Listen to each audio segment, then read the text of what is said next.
আমি প্রভাষক কাজী ওয়াইস কুরুনি, ইসলামী আন্দোলন বাংলাদেশ সাতক্ষীরা জেলা সেক্রেটারি।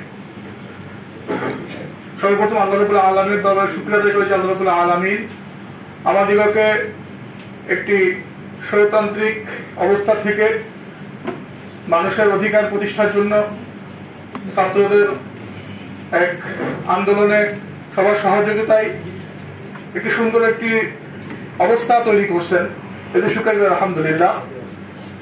যাই হোক, অনেকেই কথা বলছেন, প্রায় সব কথাই বলে ফেলছেন। যে কথাগুলো গ্যাপ আছে সেগুলো আমি বলার চেষ্টা করবো ইনশাআল্লাহ। প্রথমে আইন শৃঙ্খলা বিষয়ক আজকের মত বিনিময় সভায় আয়োজন করার জন্য মাননীয় জেলা প্রশাসককে ধন্যবাদ জানাই এবং প্রধান অতিথি সহ রাজনৈতিক দল, সাংবাদিক ভাইয়েরা, প্রশাসনিক কর্মকর্তা এবং ছাত্র সমন্বয়ক যারা আছেন সকলকে শুভেচ্ছা এবং ধন্যবাদ জানিয়ে ইসলামী আন্দোলন বাংলাদেশ সাতক্ষীরা জেলা শাখার পক্ষ থেকে আমি শুরু করছি। যাই হোক, আইন শৃঙ্খলা পরিস্থিতি আমাদের অবনতি ঘটেছে একটা পরিবর্তনের মাধ্যমে।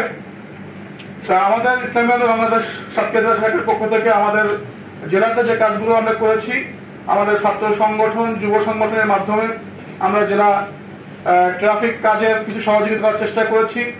আমরা সাতক্ষীরা জেলা শহরের যে মন্দিরগুলো আছে সেগুলোতে আমরা সৌজন্য সাক্ষাৎ করে তাদের সুবিধা অসুবিধা এবং তাদের কোনো সমস্যা আছে কিনা সেগুলো জানার চেষ্টা করেছি। এমনি করে আমাদের সকল থানা আমরা নির্দেশ দিয়ে দিচ্ছি যে কোনো প্রকার অরাজকতা এবং বিশৃঙ্খলা না হয় সেজন্য সমন্বিতভাবে সকলের সাথে একসাথে হয়ে কাজ করার জন্য তারা অলরেডি কাজ করতেছে ইনশাআল্লাহ। এবং আমরাও চাই যে যে বৈষম্যতা এবং যে স্বৈর শাসক এবং যেভাবে আমাদের উপরে নির্যাতন জুলুম হয়েছে, এটাকে আমরা একটা আন্দোলনের মাধ্যমে পরিবর্তন করেছি।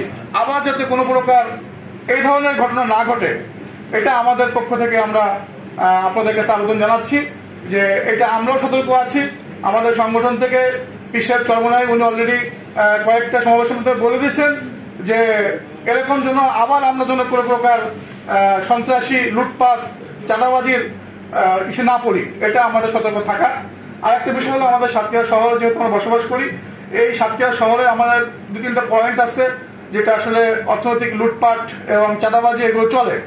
এগুলো আপনাদের মাধ্যমে আমরা নিরসনের চেষ্টা করছি, বিশেষ করে ভোমরা বন্দর এবং সাতক্ষীরা বাস টার্মিনাল সহ আরো কিছু জায়গা আছে।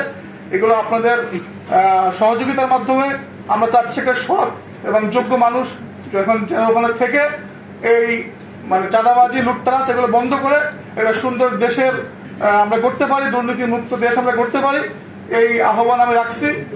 এছাড়া যারা আজকে বক্তব্য দিয়েছেন, কথা বলেছেন, সকলকে ধন্যবাদ জানিয়ে এবং সাংবাদিক ভাইদেরকে ধন্যবাদ জানিয়ে, প্রশাসনিক কর্মকর্তা সকলকে ধন্যবাদ জানিয়ে ইসলামী আন্দোলন বাংলাদেশের পক্ষ থেকে শুভেচ্ছা অভিনন্দন জানিয়ে আমি শেষ করছি। আসসালামু আলাইকুম ওয়া রাহমাতুল্লাহ।